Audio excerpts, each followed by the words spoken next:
Runners most likely have heard of VO2 max and lactate threshold, but what do these terms even mean? How do they influence running performance? And what can we do to improve them? Let's find out. This is Move Better with HSS.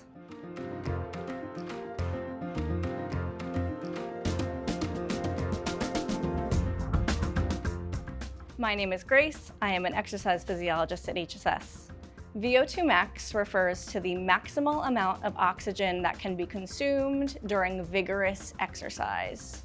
It refers to the collaboration of body system where the lungs take in oxygen to oxygenate blood. That blood is pumped out by the cardiovascular system to the working muscle, and the working muscle extracts that oxygen to utilize it for energy. While VO2 max refers to the relative intensity of a submaximal pace, lactate threshold gives us important information related to the sustainability of those submaximal paces. Lactate threshold refers to the balance of lactate accumulation and lactate metabolism in the body as we exercise. VO2 max and lactate thresholds can be big topics to take on as a new runner. Having a high VO2 max means that you will be able to sustain submaximal paces for longer periods of time at a lower relative intensity. People with higher lactate thresholds are able to spend more time, they're able to run faster below their threshold, which will make that more sustainable.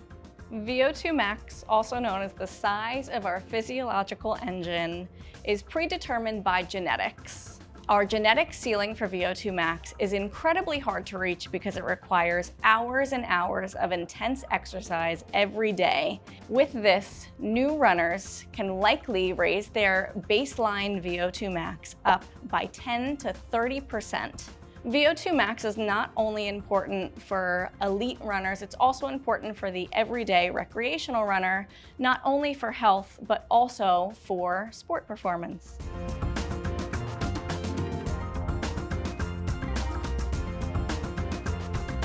VO2 max is measured in a few different ways. First, it can be measured in a laboratory setting where you are wearing a mask that collects your expired air and you are exercising at vigorous to maximal intensity. With this mask, since we're measuring your expired air, we're able to measure the oxygen and carbon dioxide in that air, which gives us information about maximal oxygen consumption at the muscular level. VO2 max can be improved in a few different ways. First off, it can be improved by high intensity intervals at or around VO2 max. This can involve 4 to 8 minute intervals of maximal sustainable effort running, followed by a few minutes of rest. It can also be improved through sprint training, specifically supramaximal sprints, that should be done much higher than VO2 max for a much shorter period of time. VO2 max relates to the relative intensity of a submaximal pace, whereas lactate threshold relates to the sustainability of that submaximal pace. Lactate threshold refers to the balance between lactate accumulation and lactate metabolism in our body as we exercise. As exercise intensity increases, we have to rely on more anaerobic metabolism, which leads to increases in lactate accumulation. Lactate is a necessary byproduct of the anaerobic metabolism of carbohydrate. With lactate accumulation in the blood comes complementary hydrogen ions. Those hydrogen ions lower the pH of the body. Once our body's pH reaches a certain point, we experience significant muscular fatigue and a decreased capacity to continue at the pace that we're running. We often think of lactate threshold as a faucet and a drain. As exercise intensity increases, lactate accumulation can be seen as a faucet and lactate metabolism can be seen as the drain. As exercise intensity increases, the faucet starts releasing a lot of lactate. There comes a point where the drain gets overwhelmed and we see a lot of lactate accumulate in the blood. With this, maximal lactate steady state is an important parameter that we measure as it relates to the intensity or pace in which lactate accumulation and metabolism are matched and the drain is able to keep up with the faucet.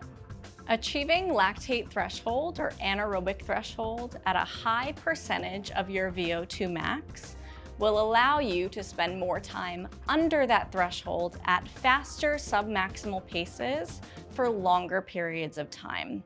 You would be able to sustain those paces for longer periods of time because we don't have as much lactate accumulating in the blood. I tell a lot of people who are new to running or maybe don't know what VO2 max and lactate thresholds are, that although they are very important indicators, come in, get a baseline measurement through metabolic testing, and then take our recommendations, train, don't think about them too much as you're training, and then come back in maybe 6 months to a year to get retested so that we can enhance those recommendations. As we know, cardiovascular fitness is incredibly important for sport performance and for running, but it is also incredibly important for health and longevity. All daily activity, whether it is brushing your teeth, walking upstairs, bringing in groceries, or shoveling snow, has an associated oxygen cost. Having a high aerobic capacity will allow you to perform these daily activities at lower relative intensities and will lower your acute risk of adverse events during these activities. This is incredibly important for special populations, including seniors. Although it is referred to as cardiovascular fitness, it is important to understand that this takes a collaboration of many major body systems, including the lungs that take in oxygen to oxygenate blood. The cardiovascular system, specifically the heart, is going to pump that oxygenated blood out to the rest of the body. And then the metabolic or muscular system is going to extract that oxygen and utilize it to provide energy for the work that we're doing. With training, specifically cardiovascular exercise like running, we can see adaptation to each of these systems.